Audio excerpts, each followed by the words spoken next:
सुमेरपुर गांव में एक बहुत ही सुनसान और घना जंगल था। जंगल से कुछ ही दूर पर एक गांव था जहां पंकु अपनी माँ के साथ रहता था। पंकु के पास एक गाय और बकरी थी। अपनी गाय और बकरी को घास खिलाने के लिए पंकु हर रोज उन्हें खेत पर लेकर जाता था। अरे बेटा पंकु, तू गाय और बकरी को लेके घास खिलाने को जा रहा है, लेकिन थोड़ा ध्यान रखना, कहीं ये जंगल की तरफ ना चली जाए। और तू भी अपना ख्याल रखना, शाम को जल्दी घर वापस आ जाना। अरे माँ, तू बेकार की चिंता कर रही है। मेरी गैया और बकरी बहुत अच्छी है। वो कहीं नहीं जाती, सिर्फ खेत में ही घास खाती है। मैं शाम को जल्दी घर वापस आ जाऊंगा। पंकु अपनी गाय और बकरी को घास खिलाने के लिए खेत पर लेकर जा रहा था। रास्ते में जंगल की रहने वाली भयानक चुड़ैल अपनी शिकार की तलाश कर रही थी और वह छिपकर एक पेड़ के ऊपर बैठी थी। पंकु गाना गाते हुए अपनी गाय और बकरी को लेकर जा रहा था। तभी चुड़ैल की नजर पंकु की गाय और बकरी पर पड़ जाती है। तो चलो मैं अपनी प्यारी सी गैया को लेके, लो चलो मैं घास खिलाऊंगा, तुमको घुमाऊंगा, घर वापस लेके आऊंगा। लो चलो मैं अपनी प्यारी सी गैया को लेके, लो चलो मैं। पंकु की गाय और बकरी मेरे को बहुत अच्छी लगती है। कितनी सुंदर गाय और बकरी ने दोनों की जोड़ी कितनी अच्छी लग रही है। अगर मैं इस गाय के अंदर घुस जाऊं तो इसके मालिक को मार के भगा दूंगी और यह गाय और बकरी मैं अपने साथ लेकर जाऊंगी। पंकु पीछे पीछे चल रहा था और उसकी गाय बकरी आगे आगे चल रही थी। मेरे को मौका नहीं मिल रहा था कि वह गाय के अंदर घुस सके। अरे इस नास मीटे की नजर इस गाय के ऊपर से हटी, तब तो मैं इसके अंदर घुस जाऊं। तभी पंकु के पैर में कांटा चुभ जाता है। पंकु अपने पैर के कांटे को निकालने के लिए नीचे गिरता है। चुड़ैल मौका पाकर गाय के अंदर घुस जाती है। पंकु अपनी गाय और बकरी को लेकर खेत पर पहुंच जाता है। बकरी को घास खाने लगती है, लेकिन गाय को घास अच्छी नहीं लगती। वह तो सिर्फ बार बार चिल्ला रही थी और पंकु की तरफ देख रही थी। अरे आज तू इतना क्यों चिल्ला रही है? लगता है तेरा पेट भर गया है, तुझे घास खाने की इच्छा नहीं है। लेकिन माँ ने तो मुझे चटपटे अचार और रोटी दी है। मुझे तो भूख लगी है, मैं तो अचार और रोटी खाने जा रहा हूँ। पंकु जैसे ही रोटी खाने बैठता है, तभी उसकी गाय आती है और उसे सींग से उठाकर फेंक देती है। अरे आज तुझे क्या हो गया? मुझे क्यों इतना मार रही है? हाय मेरी तो कमर। गाय पंकु को तब तक मारती है जब तक वह वहां से भाग नहीं जाता। पंकु जैसे तैसे अपनी जान बचाकर खेत में से भाग जाता है। पंकु के जाते ही गाय चुड़ैल बन जाती है और जोर जोर से हंसने लगती है।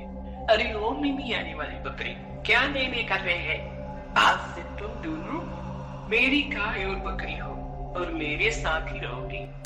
पंकु की गाय और बकरी अपना सिर झुकाए जंगल पहुंच जाते हैं। चुड़ैल उन्हें एक पेड़ के नीचे बांध देती है और कहती है, तुम दोनों यहाँ पर रहो। आज मैं सुबह से घूम घूम कर बहुत थक गई हूँ, थोड़ी देर आराम कर लेती हूँ, फिर तुम्हारी खबर लूंगी। इतना कहकर चुड़ैल आराम करने चली जाती है। तभी पंकु की गाय अपने मन ही मन में रो रही थी। गाय के आंखों से आंसू निकलता देख बकरी पूछती है, क्या हुआ बहन, तुम क्यों रो रही हो? उदास ना हो, देखना एक दिन हमारा मालिक पंकु हमें इस चुड़ैल से जरूर छुड़ा लेगा।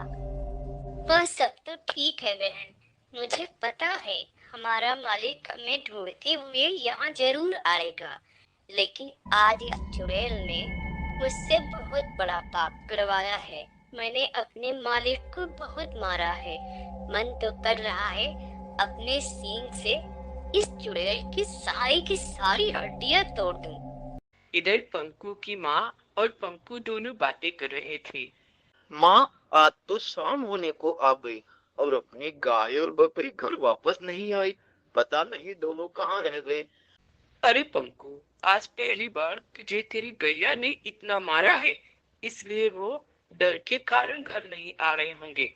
थोड़ा अंधेरा होने दे, देखना चुपचाप आके अपनी जगह पे बैठ जाएंगे। सुबह तेरी गाय और बकरी तेरे घर के बाहर ही मिलेंगी, तू चिंता मत कर। इधर जंगल में गाय और बकरी दोनों बातें कर रही थी, तभी चुड़ैल वहां पर आ जाती है। कब से देख रही थी, तुम दोनों खुशी खुशी कर रहे हो। तुम दोनों का रोना धोना खत्म हो गया हो तो मेरे लिए भी थोड़ी तकलीफ उठा लो। तुम दोनों जंगल जाओ और जंगल में बहुत सारे पशु पक्षी और छोटे जानवर रहते हैं, उन्हें मारकर मेरे लिए खाने की तैयारी करो। मुझे बहुत जोर से भूख लगी है। और याद रखना, अगर तुम दोनों भागने की कोशिश करोगे तो तुम्हारे साथ साथ तुम्हारे मालिक को भी मारकर खा जाऊंगी।